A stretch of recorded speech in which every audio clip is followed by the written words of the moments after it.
All right, Bitcoin Togs, some more sinister thoughts. Bitcoin is at least digital real estate. It is cyber real estate, except 256 by 256 by 256, cyber Manhattan. Good analogy. All right, so the reason why this is a good analogy. Traditionally, most rich New York families, read Donald Trump, The Art of the Deal, have essentially created their wealth through real estate. Now, how does an empire begin? So typically, you take out a loan and this and that, right? And then you buy real estate, right? No one pays in all cash, typically.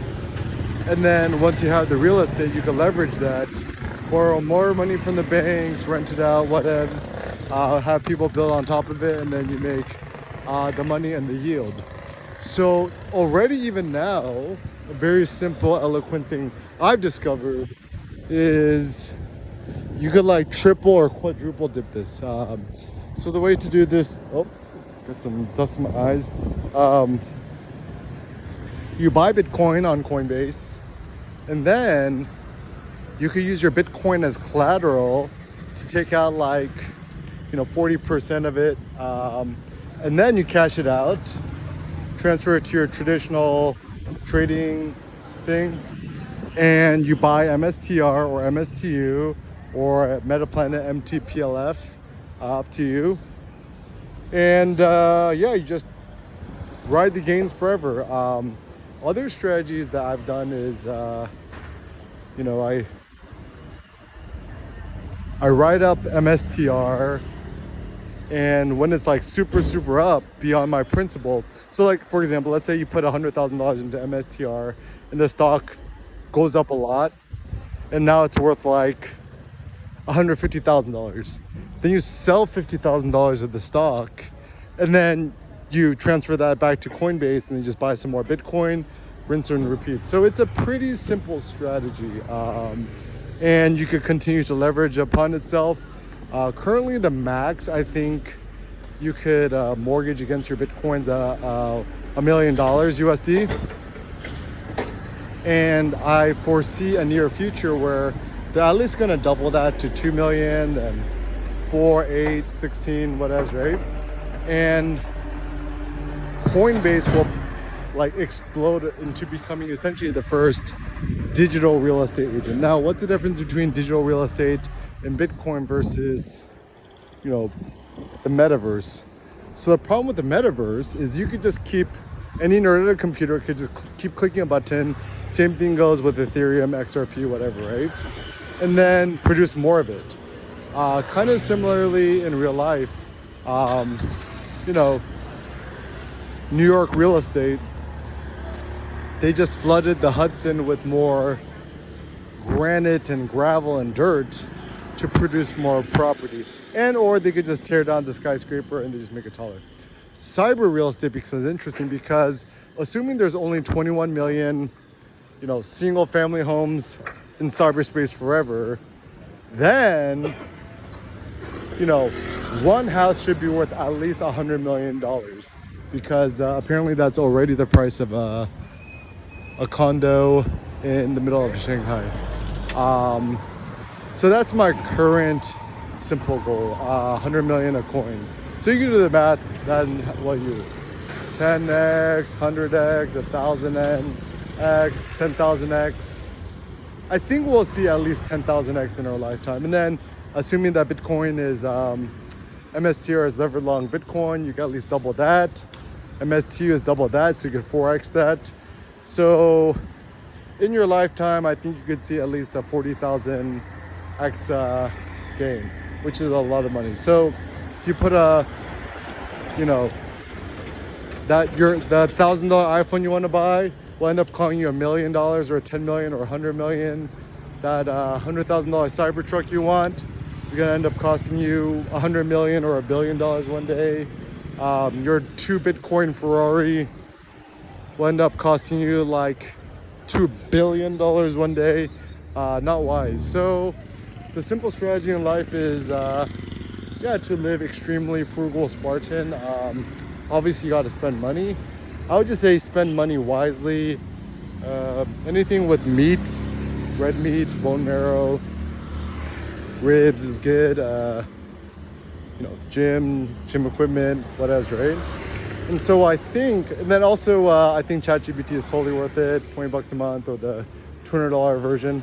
And actually, it's interesting is that assuming you're already on the Bitcoin standard, $200 a month for ChatGPT Pro Max, if you do the 10x leverage maths, is only $20 a month for you, right? Assuming that Bitcoin's got at least 100x, that's only $2 a month for you. So then think, can chat deliver more value to you than $2 a month, which is what, like, infinitesimally small? It sure can. Even the $200 a month version, right? This is the thing.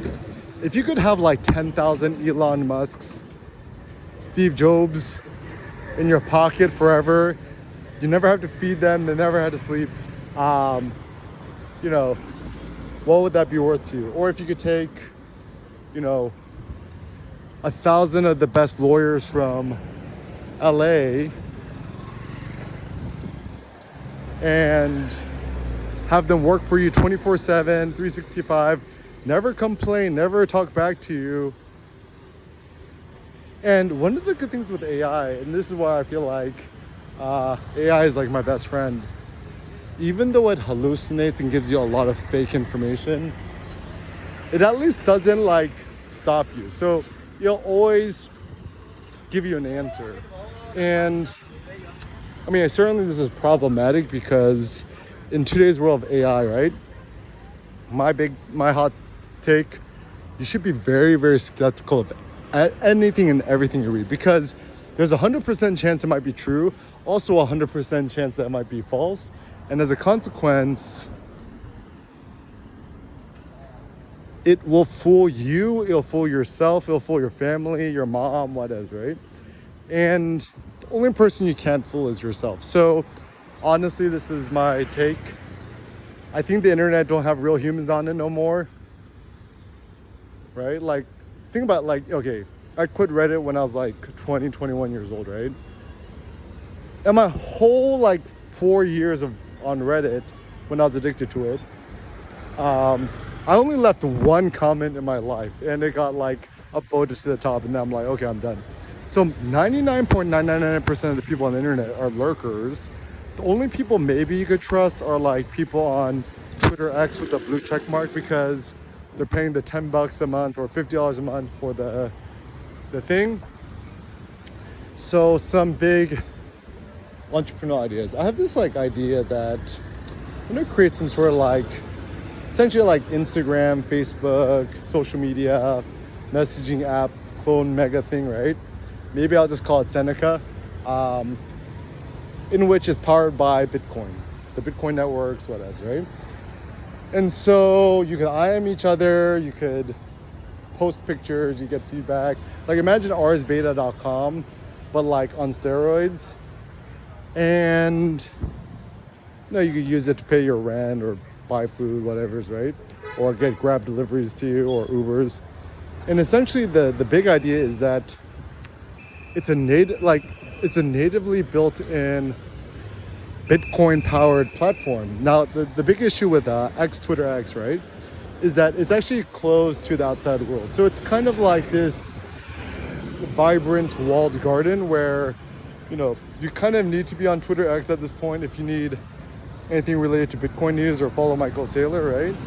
But beyond that, and ain't nobody using Nostr or Blue Sky. These things are like dead on arrival. I think even Jack Dorsey started the primal.net, but this is actually a word to the wise.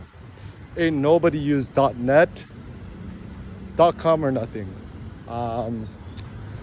And so, I mean, alright, if you haven't yet, own your first name, last name.com.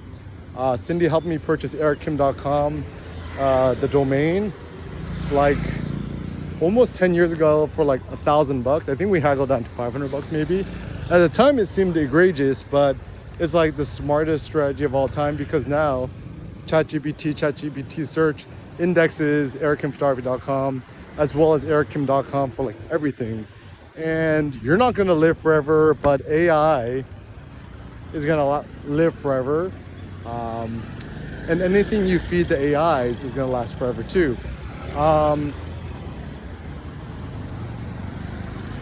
Bitcoin's gonna last forever, and then this is the strategy of having lots of kids, right? Because your kids are gonna be happy you bought Bitcoin for them when it's like $1 billion of Bitcoin, right? And so, yeah, I think, don't forget, you could buy a fraction of a Bitcoin. You could buy $5 worth of Bitcoin, $10 worth of it. You could just use the Cash App already today. I already I got one of the 18-year-old kids to buy $20 worth of Bitcoin via the Cash App, and I'm sure he's already loving it. I think I told him at like when it was like 60,000 a coin, and it's already almost nearly doubled since then. Also one of my neighbor friends, I totally convinced her that Bitcoin was the way. She put, a good amount of money in it, and I'm sure she's also very happy right now too. So I think the hard thing too is understand that Bitcoin will be volatile forever, and it's a feature, not a bug. The more volatility you inject into it, the higher the performance and the higher the numbers. So for example, if you're Bugatti, Chiron, or Veyron, or whatever, right? You have to inject yourself with the most extreme high velocity, high volatility jet fuel engine octane thing, right? In order for it to go like 300 kilometers an hour. Now, can you imagine having a rinky-dink like tuk-tuk with a 0.5 liter engine, not much volatility and not much performance. And also the problem with these hypercars, they require extreme maintenance, and it's like big swings, right? So assuming that life is like an episode of Roller Coaster Tycoon, anytime Bitcoin dips down hard, like goes down hard, treat it like a roller coaster ride. Go like pump your arms, go right? Just like what we do on a roller coaster ride. It's part of the game. So it's gonna go up, down, twist, and right? And then it's gonna make you a little nauseous, but isn't that the point? Isn't that why people go on roller coasters? Because they like the thrill?